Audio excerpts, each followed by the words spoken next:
ঠাকুরমা, স্বামীজি, সিদ্ধেশ্বরী মায়ের আরো সব দেবদেবীর আশীর্বাদ বর্ষিত হোক এই প্রার্থনা জানাচ্ছি।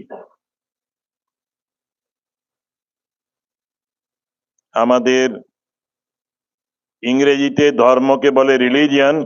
এই রিলিজিয়ানের সম্বন্ধে ঈশ্বর সম্বন্ধে ধারণার ও তাঁর উপাসনার যে কোনো ভঙ্গিকেই ইংরেজিতে রিলিজিয়ান বলা হয়। বিদেশে রিলিজিয়ান কথা এর অনুগামীদের কাছে চায় শুধু কোনো সাম্প্রদায়িক মতবাদে আস্থা এবং তার বিহিত ক্রিয়াকর্মের অনুষ্ঠান। বিশ্বাস এবং আচরণ এই দুইটি বিদেশি যে ধর্ম তারা চায়। আমাদের ধর্ম শব্দটির আরো ব্যাপক অর্থ আছে। ধৃ মনিন যোগ করে হয় এই ধর্ম, যা আমাদের ধরে থাকে।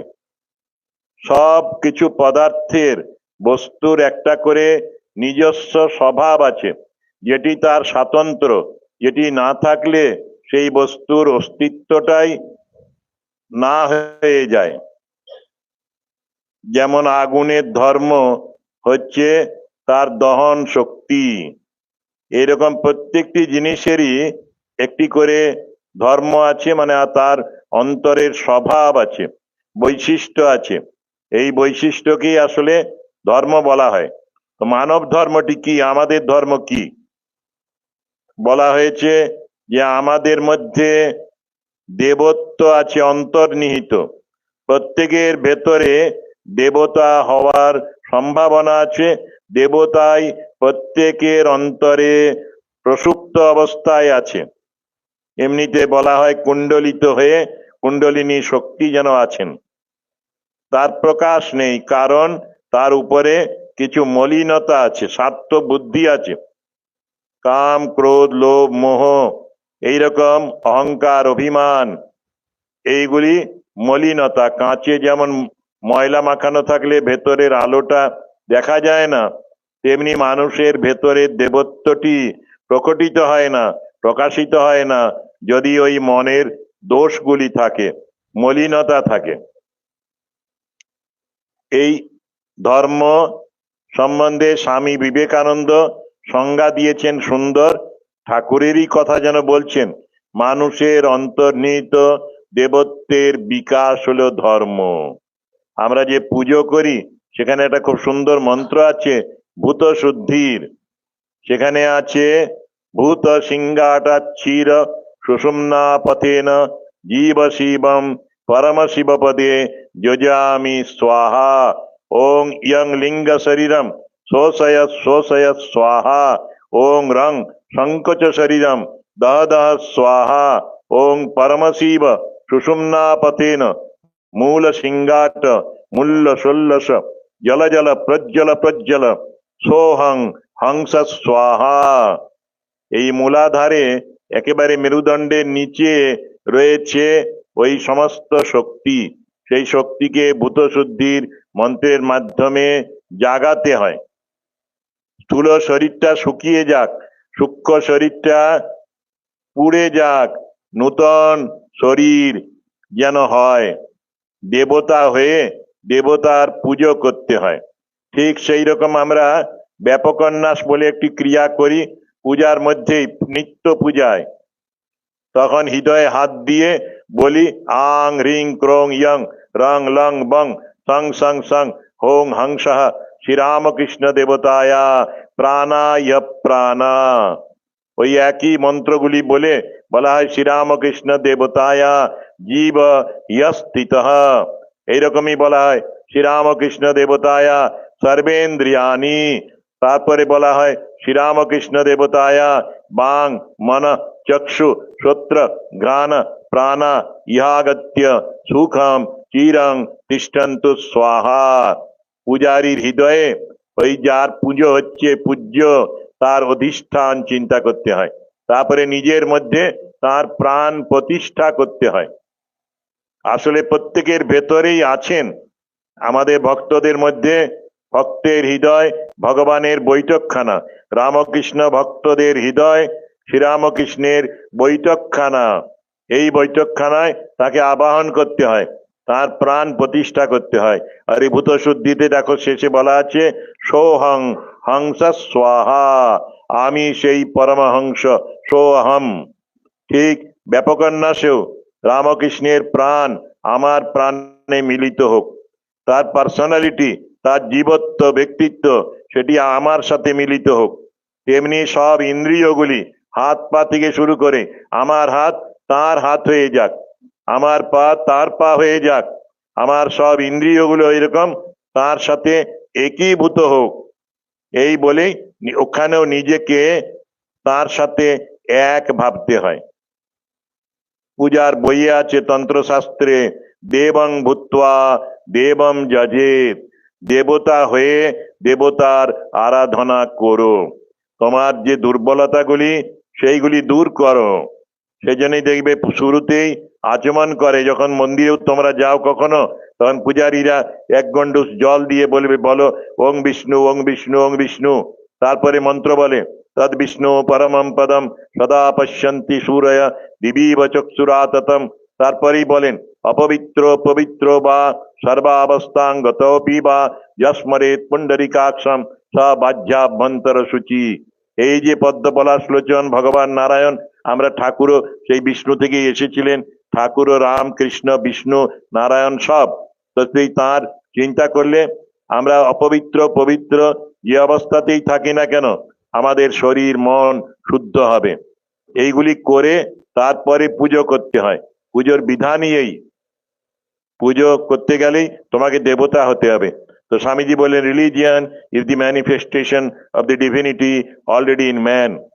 এই ধর্ম তোমার ভেতরে আছে অন্তর্নিহিত দেবত্ব, সেই দেবত্বের বিকাশ করো, সেইটি হবে ধর্ম সাধন।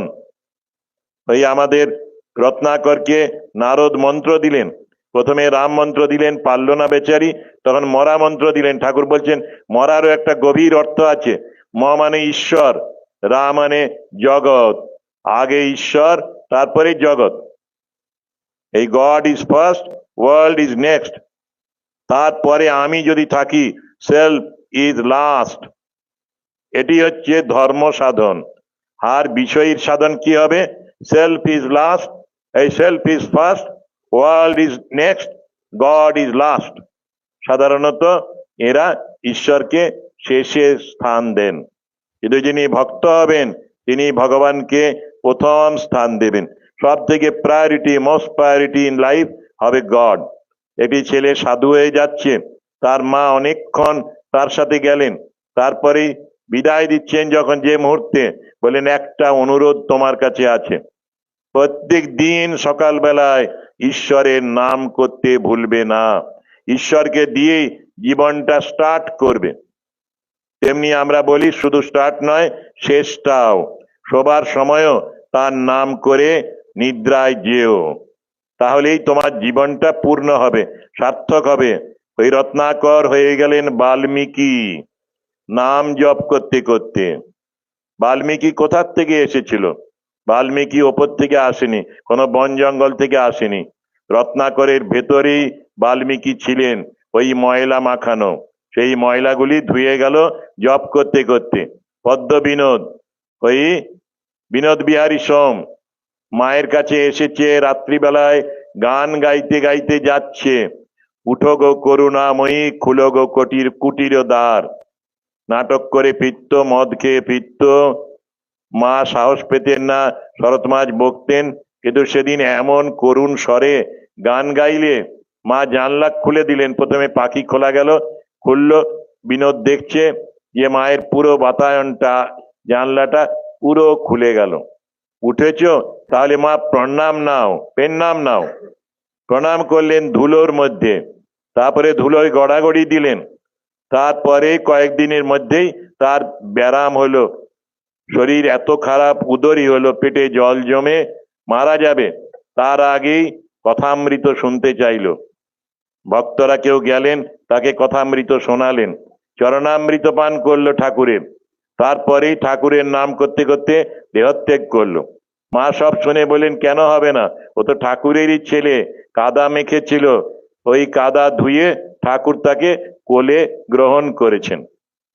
এই এই ধর্ম আসলে, ধর্ম মানেই আমাদের যে ধর্ম, হিন্দুদের ধর্ম, ওই অন্তরের দেবতাকে বাইরে আনা, প্রকাশ করা, প্রকটিত করা।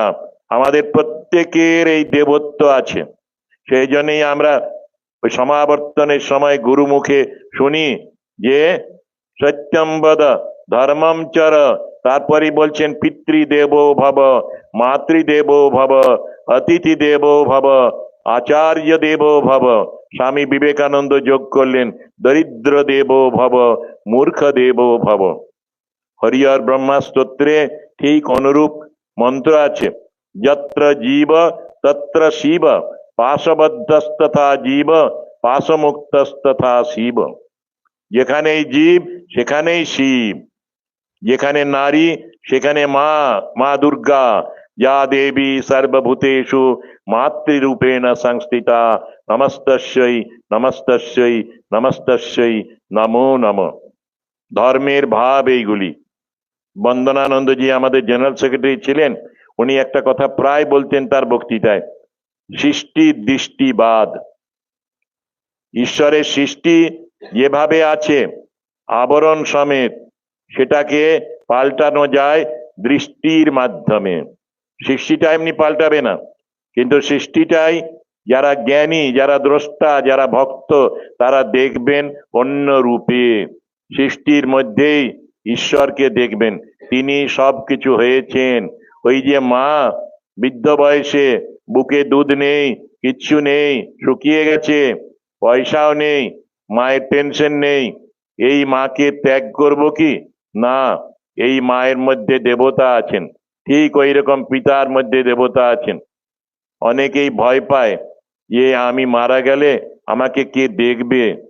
বললাম, তোমার ছেলে মেয়ে নেই? আছে, কিন্তু তারা কি দেখবে? সত্যি অনেকে দেখে না, কারণ তারা ওই বিশ্বাস করে না যে মা বাবার মধ্যে ঈশ্বর আছেন। আর আমরা কতভাবে ঋণী তাদের কাছে। ধর্ম এটাই, ঋণ শোধ করা। ঠাকুর, মা, স্বামীজি, এদের জীবনে দেখা যাবে মাতৃভক্তি অতুলনীয়। এরকম মাতৃভক্তি কারো নেই। ঠাকুর নিজে 12 বছরের বেশি চন্দ্রমণি দেবীকে কাছে রেখেছিলেন দক্ষিণেশ্বরে। আজকের দিনে এটি বিরল।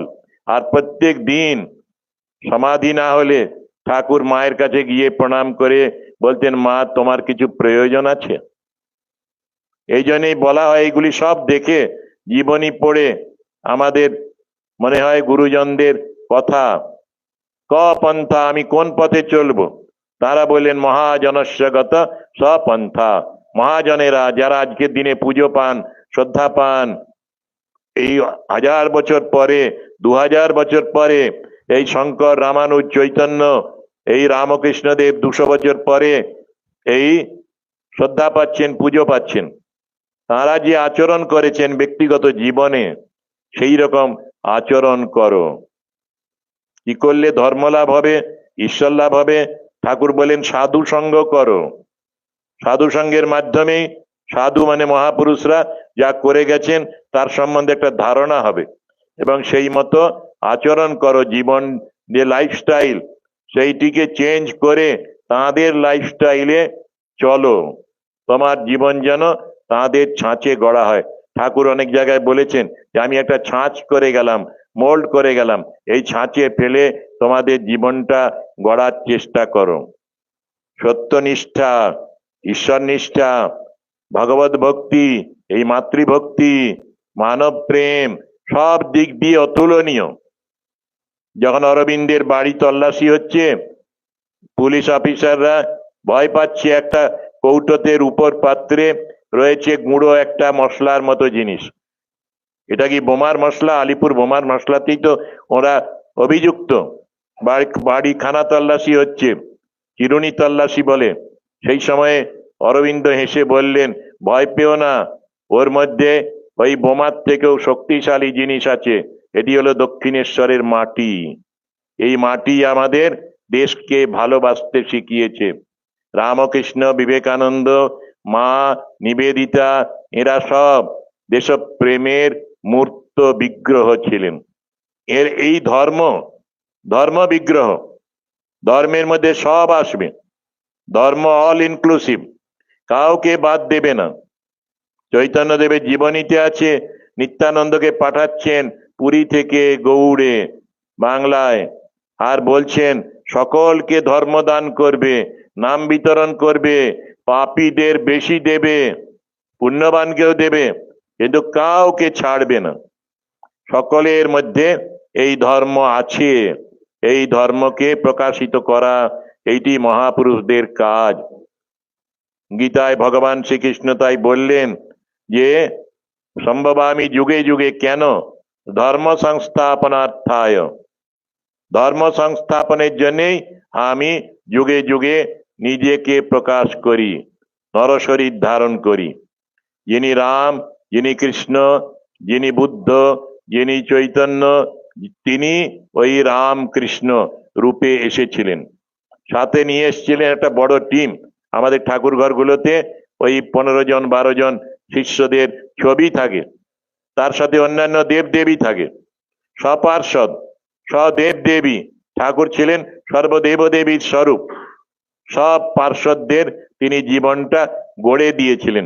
ধর্ম কেমন হবে তোমরা আমাকে দেখে শেখো, আপনি আচরি ধর্ম জীবেরে শেখায়। তো বলছিলাম সাধু সঙ্গ। তারপরে ঠাকুর বললেন ঈশ্বরের নাম গুণ কীর্তন। আমরা অন্য লোকের নাম গুণ কীর্তন করি, আর ঈশ্বরের নাম গুণ কীর্তনই আসলে ভক্তের জীবন, ভক্তের প্রাণ। যে যত বেশি ঈশ্বরের নাম করবে, তার গান করবে, তার স্তব পাঠ করবে, ততই তার কল্যাণ হবে, তার ধর্মজীবনটা গড়ে উঠবে, সংস্কার তৈরি হয়ে যাবে। পুরনো সংস্কারগুলো বাধা দিচ্ছে। বীরেশ্বরানন্দজির কাছে একজন মানিক মহারাজ বলে বয়স্ক, অনেক বয়স হয়েছে তাঁরও, তখন প্রায় 80 বছর বয়স, বুড়ো মানুষটি দুটো কথা বললেন। মহারাজ, ঠাকুরের কথা মতো এখানে যারা এসেছে তারা তো মুক্ত হয়ে যাবে। উনি বললেন দেখো, মা বলেছেন নির্বাসনা না হলে মুক্তি নেই। তারপরে উনি বলছেন ওই মহারাজ, মানিক মহারাজ বীরেশ্বরানন্দজিকে, বলছে মহারাজ আমাদের তো অনেক সংস্কার আছে, কুসংস্কার, খারাপ চিন্তা হচ্ছে মনে। তখন বলেন তুমি সুসংস্কার তৈরি করো, ভালো চিন্তা করো, এইটি আসলে ঈশ্বরের নাম গুণ কীর্তন, সাধু সঙ্গ। তারপরে বললেন ঠাকুর কথামৃত থেকে এটি বলছি, সৎ অসৎ বিচার, কোনটি সৎ বস্তু, কোনটি অসৎ, কোনটি নিত্য, কোনটি অনিত্য, কোনটি ন্যায়, কোনটি অন্যায়, কোনটি ভালো, কোনটি মন্দ, এই বলে সেই প্রথমটি সত্যকে, ওই সৎকে, পবিত্রতাকে, সংযমকে গ্রহণ করে সেই রকম ভাবে জীবনটা তৈরি করো। ত্যাগ করো যেগুলি ত্যায্য জিনিস, ঈশ্বর ছাড়া যেগুলি, সেইগুলিকে ত্যাগ করো। বলছেন नाम राम को अंक है, सब साधन है सुन, अंग गए तो सब गए, अंक रहे 10 गुण। সংসার করো, অন্য বস্তুও লাভ করো, কিন্তু ঈশ্বরকে ছেড়ো না, ঈশ্বরকে বাঁ দিকে রাখো। অন্য সব হচ্ছে শূন্য মাত্র, আর এক যদি বাঁ দিকে থাকে তখন শূন্যটি মূল্যবান হয়। অঙ্কটা একটা যদি চলে যায় সব কিছু শূন্য হয়ে যাবে। টাকা পয়সা ঘর বাড়ি করেছ সব কালে চলে যাবে। ঈশ্বর যদি থাকে তুমি মৃত্যু পর্যন্ত দুটো জিনিসই নিয়ে থাকবে, এক হাতে ঈশ্বরকে ধরো, এক হাতে সংসার করো। যখন সময় হবে তখন দুই হাতে ঈশ্বরকে ধরো। যত বয়স হবে তত তুমি বিষয় থেকে একটু বিরত হও, একটু দূরে যাও, তীব্র বৈরাগ্য অবলম্বন করো। অনেক দিন ভোগ করেছি, মানুষের আগে অনেক জীব জন্তু ছিলাম, সেই শরীরগুলোতে প্রচুর ভোগ করা হয়েছে। এই মনুষ্য শরীরে 25, 30, 40 বছর হয়ে গেল, এবারে ডুব দে রে মন কালী বলে হৃদি রত্নাকরের অগাধ জলে। এইভাবেই ধর্ম জীবনটা গড়ে উঠবে যত আমরা এগিয়ে যাব। তারপরে ঠাকুর বললেন নির্জন বাস, ভগবানের চরণ তার নাম স্মরণ মননের জন্য ওই একটু নির্জনে মাঝে মাঝে থাকতে হবে। এখনকার দিনে নির্জন হয়তো পাওয়া যাবে না, কিন্তু নিজের ঘরেই ঠাকুর এটি বলেছেন, মনে বনে কোণে একটা কর্নারে ঘরে বসো এবং সেই সময়ে অন্য কোনো চিন্তা থেকে মুক্ত থাকো। এটা বাড়িতে গিয়েছিলাম, স্বপ্নাদির বাড়ি, ওই রিজেন্ট পার্কে ওর মেয়ে মারা গেছিল আত্মহত্যা করে। সেও মজার, সে গলায় একটা মায়ের ছবি ঝুলিয়ে তারপরে মা আমায় ক্ষমা করো বলে ওই দড়ি ঝুলে মারা গিয়েছিল। তো সেই স্বপ্নাদি একটা পাঠচক্র করেছে, সেই পাঠচক্রে একদিন গিয়েছিলাম রহড়া থেকে। সেই সময় দেখলাম একটা টেলিফোন এলো, ল্যান্ডফোন। উনি ছুটে গিয়ে ল্যান্ডফোনটা প্রায় ছিঁড়ে ফেলার মতো কানেকশনটা কেটে দিলেন। আমি বললাম প্রয়োজনীয় ফোন হতে পারে, বলছে থাক, অনেক প্রয়োজন মিটিয়েছি, এখন ঠাকুরের নাম করব, পাঠ হবে, ধ্যান হবে, গান হবে, এই সময়ে আর টেলিফোনকে ছোবো না। টেলিফোনটা কেটে দিলেন যাতে আর বিরক্ত না করে। এইরকমই দৃঢ়তা যাদের আছে তারা ওই নির্জনবাসী করে বাড়িতে থেকেও। নইলে তীর্থস্থানে গিয়ে 3টে দিন কামারপুকুর বা জয়রামবাটি বা কোনো জায়গায় থাকলে নির্জন বাস হবে। কিন্তু আমরা মাঝে মাঝে বলি কজন যাবে গো, বলে একটু ব্যবস্থা করে দেবেন না, 10 জন যাবে, কেউ বলে 12 জন যাবে, তখন নির্জন বাস হলোই না। যে একা যাবে বা 2 জন যাবে তাদের কিছুটা নির্জন বাস হবে। যারা 10-12 জন নিয়ে যাবে তারা বেড়াতে যাবে, সিনেমা দেখার মতো। সেই জন্যেই ওই রকম না করে প্রকৃত নির্জন বাস, সেটি কি বললেন ঠাকুর, মনে বনে কোণে আর ওই নির্জনে থাকবে। আরেকটি কথা, ঠাকুরের কথা, ওটা কথামৃততে ওখানে নেই। এই শিবজ্ঞানে জীব সেবা, সাধু সঙ্গ, ঈশ্বরের নাম গুণ কীর্তন, সদসৎ বিচার, নির্জন বাস আর শিবজ্ঞানে জীব সেবা। জীবে দয়া নয়, শিবজ্ঞানে জীব সেবা। দান হলো পরম ধর্ম, যে পারে সে দেবে, আর দান করে প্রচার করবে না আমি অমুক জায়গায় এত টাকা দিয়েছি, রামকৃষ্ণ মিশন এই সেন্টারে আমি 10,000 দিয়েছি, ওখানে 50,000 দিয়েছি, অ্যাডভার্টাইজমেন্ট করা। যীশু খ্রিস্ট বাইবেলে বলেছেন, ঠাকুরও বলেছেন এরকম কথা, ডান হাত দেবে, বাম হাত জানতে পারবে না। একেবারেই কাউকে না জানিয়ে দান করতে হয়, এই দানই সার্থক দান হয়। তা নইলে আমি মহারাজকে খাইয়েছি, অমুক জিনিস খাইয়েছি, রান্না করে পৌঁছে দিয়েছি, এইগুলিও বলে বেড়ানোটায় অহংকার হয়, এ দান হলো না, সেবাও হলো না। এই 5টি জিনিস মনে রাখলেই ধর্মজীবন অটোমেটিক গড়ে উঠবে আর নিজের অন্তরের দেবত্ব প্রকটিত হবে। এই ধর্ম নিয়ে খুব মজার মজার কাহিনী আছে। এক গুরুদেবের কাছে এক শিষ্য এলেন, শিষ্য মানে যিনি পিপাসু, কিন্তু তার আবার টাইম নেই। বললেন আমার সময় বড় কম, আমাকে খুব শর্টে ধর্মের সার বলুন, এসেন্স অফ রিলিজিয়ন। উনিও বললেন খুব শর্টে বলবো। কি সেই শর্ট শব্দ? বললেন সাইলেন্স, চুপ করো, মৌন ভাব অবলম্বন করো। সত্যি মৌন হচ্ছে খুব বড় ধর্ম, ধর্মের সার। যদি ঈশ্বরকে জানো, তখন যেটা বলছিলাম অ্যাডভার্টাইজমেন্ট করা, বেশি বলা, স্বপ্ন দেখেছি অমুক দিনে আপনাকে, এই সব মুখগুলো বন্ধ হয়ে যাবে। ধর্ম মানে আসলে ধর্মের এগিয়ে গেলে তখন কেন কথা বলবো না, ঈশ্বরের সাথে কথা বলবো, ভেতরে ঢুকবো, তার সাথে ডায়লগ হবে, অন্য কারোর সাথে ডায়লগ হবে না। মেরে তো গিরিধারী লাল আর দুসরা না কই, মীরাবাইয়ের মতো। তো সেই রকম সাইলেন্স ইজ দি এসেন্স আর সামারি অফ রিলিজিয়ন, ধর্মের সার। তখন ওই পিপাসু ভক্তটি বললেন, যদিও টাইম কম, আরেকটু টাইম নেব, এই সাইলেন্স কি করে পাবো, মৌন কি করে হতে পারবো, উপায়টা কি, পদ্ধতিটা কি? তখন উনি বললেন তারও একটাই পথ, মেডিটেশন, ধ্যান করো।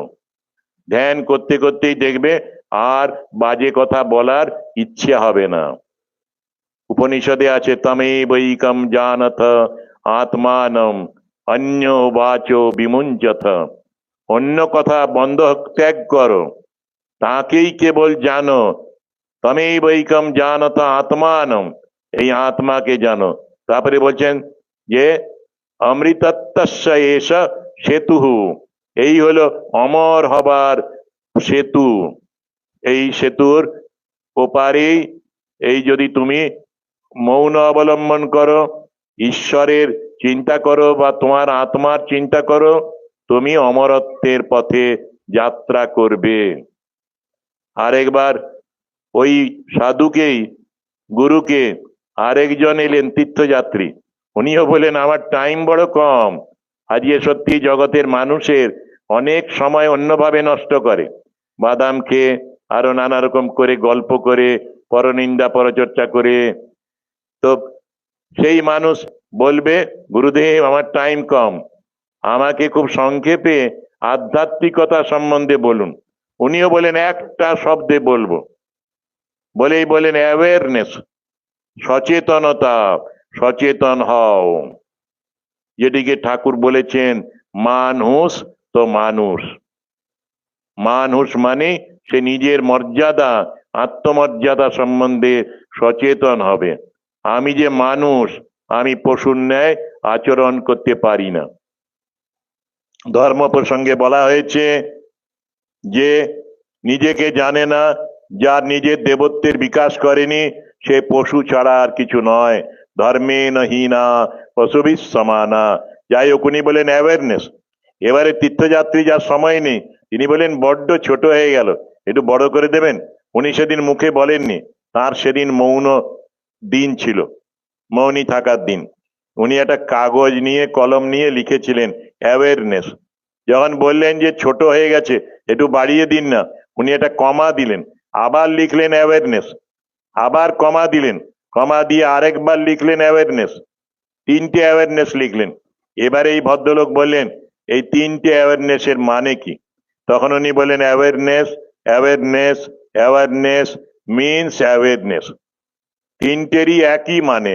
তুমি বড় করে দিতে বলেছ, সেই জন্য আমি তিনবার বললাম, ত্রিসত্য করার মতো। এই হুঁশিয়ারি, নিজে হুঁশিয়ার থাকো। এক মুহূর্ত তুমি নিজেকে ভুলে যেও না, তুমি কে? তুমি মানুষ, তুমি সেরা জীব, তুমি রামকৃষ্ণ সঙ্গে দীক্ষা নিয়েছো, ঠাকুরকে ইষ্ট করেছো, সদ্গুরু লাভ করেছো। তুমি এই সম্বন্ধে হুঁশিয়ার থেকো, যাতে করে তোমার দ্বারা অন্যায় কার্য না হয়। আমার কাছে সুনামগঞ্জে বাংলাদেশে একটা মেয়ে দীক্ষার পরেই বলল আমি তুলসীর মালা পরবো। আমি বললাম মাগো পারবি তুলসীর মালা পরতে? তুলসীর মালা পরলে গলায় মিথ্যে কথা বলতে পারবি না। শিউরে উঠলো মেয়েটা, বলে না না পারবো না মালা পরতে, আমি রোজ অনেকগুলো মিথ্যে কথা বলি। তাহলে মালা ঘোরাবি আর মালা নিয়ে ওইরকম লোককে দেখাবি, এটা ভণ্ডামি হবে। ঠাকুর এই ভণ্ডামি নিয়ে একটা গল্প বলেছেন। সোনার দোকানের লোকরা রাধাকৃষ্ণ গৌর নিতাইয়ের ছবি বড় বড় বাঁধিয়ে রেখেছে, আবার সবার হাতে হাতে একটা করে তুলসীর মালা ঘুরছে। ক্রেতারা এসেছে, একজন একটা কাউন্টারে একটা চেয়ার থেকে বলছে কে সব, কে সব। আরেকজন, ওদের মধ্যে জ্ঞানী একটু বেশি, সে বলল গোপাল গোপাল। আরেকজন বলল হরি হরি। মালিকও মালা ঘোরাচ্ছেন, মালি বললেন একটা শব্দ হর হর। ওরা বিশ্বাস করে গয়না কিনেছিলেন, কিন্তু গয়নাগুলো সব জাল, ভেজাল। কি হলো? যে লোকটি কে সব বলেছিল, সে কে তারপরে তালে বস ব বলেনি, দন্তস ব বলেছিল। কে সব মানে এরা সব কে? গোপাল ও গোপাল। ধীরে ধীরে বলেছিল গো মানে গরু, পাল মানে গরুর পাল, গোপাল। এরা বোকা। তখন মালিককে জিজ্ঞেস করছে যে এবারে এদের সাথে কেনা বেচা করবে। সে বলল হরি হরি। ওরা ভাবলো হরি নাম করছে, আগেও ওরা কৃষ্ণ নাম ভেবেছে, গোপাল মানেও কৃষ্ণ ভেবেছে, এবারে হরি হরি। তখন মালিক বললেন হর হর, হরণ করো হরণ করো। হরি মানে চুরি করি, এদের ঠকাই।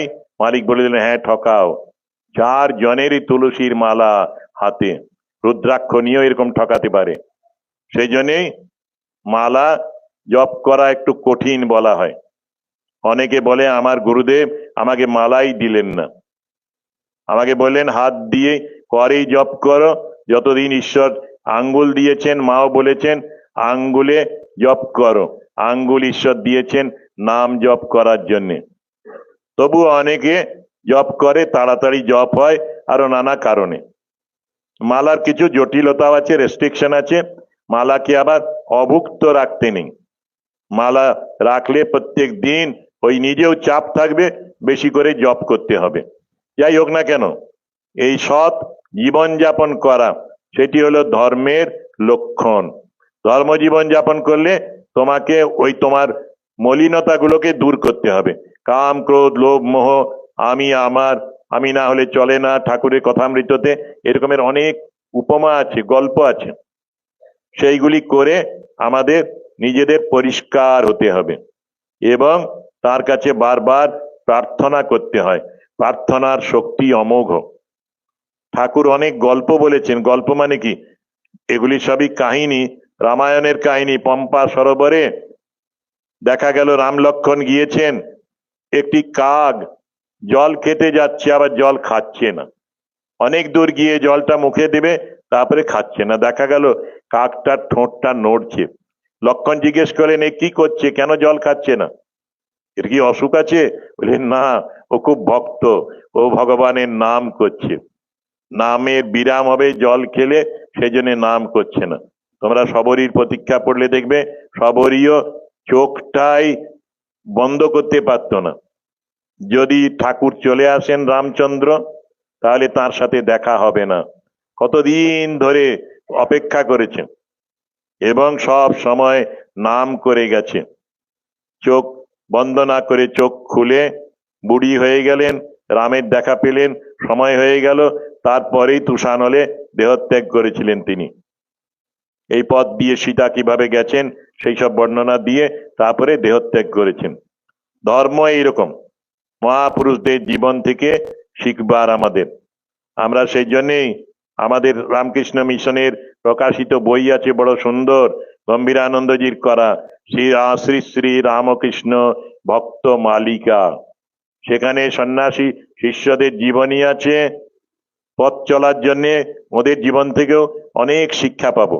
তারপরে গৃহী ভক্তদের আছে জীবনী, গিরিশবাবুর জীবনী আছে, রামদত্তের জীবনী আছে, শ্রীমর জীবনী আছে, আরো অনেক গৃহী ভক্তের জীবনী আছে। তারপরে কয়েকজন মহিলা ভক্তদেরও জীবনী আছে। যারা এখনো পড়নি তারা শ্রী রামকৃষ্ণ ভক্ত মালিকা সংগ্রহ করে বইটি তোমরা নিশ্চয়ই অনুধ্যান করবে, পড়বে। তাহলেই বললাম ওই চলার পথ পাবে, ধর্ম জীবনটিকে সুদৃঢ় করতে পারবে, সুন্দর করতে পারবে। আর এই ধর্ম জীবনে বলছিলাম রিল্যাক্সেশন নেই, যে আমি 1 বছর নাম করব না, এখন বড্ড সুখের সময়, এখন এই সুখ ভোগ করিনি, আর সময়ই পাবে না। সেজন্য বলা হয় 365 দিন নাম করবে, যে অবস্থাতেই থাকে না কেন, সূচি অসুচি অশৌচ অবস্থা, সব সময় অসুস্থ অবস্থা, নামের গতি চলতেই থাকবে। কারণ যমরাজ কখন আসেন কিচ্ছু ঠিক নেই।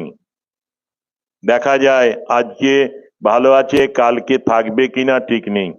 সকালবেলা হয়তো খবর পাওয়া যাবে যে একজন এসেছিল আমারই সাথে, সে রাত্রিবেলাতেই দেহত্যাগ করেছে। যমের গতি কেউ জানে না। যম মানে ভগবানেরই গতি, ভগবান আয়ু দিয়ে পাঠান একটা নির্দিষ্ট, আমরা বুঝতে পারি না।